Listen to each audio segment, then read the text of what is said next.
Hello, and welcome to this tutorial. Today, we're going to be learning how to use Photoshop's drop shadow. Now, as you can see here, this guy just loves to be jumping around in the air. So let's give him a shadow to make him stick out from the background and give an idea of depth. First, let's come down to our Layers window on the bottom right.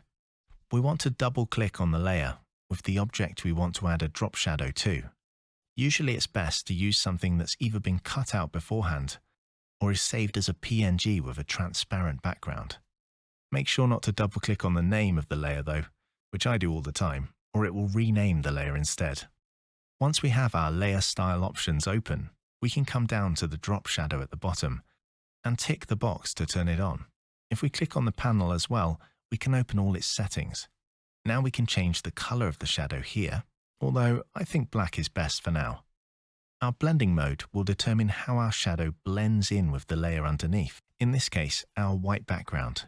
We are going to keep it multiply, as that tends to make things darker, which is what we're looking for, but feel free to experiment with this. Underneath, we have the opacity, which lets us decide how transparent our shadow is. Underneath, we have the angle of our light source, which will change the angle of our shadow.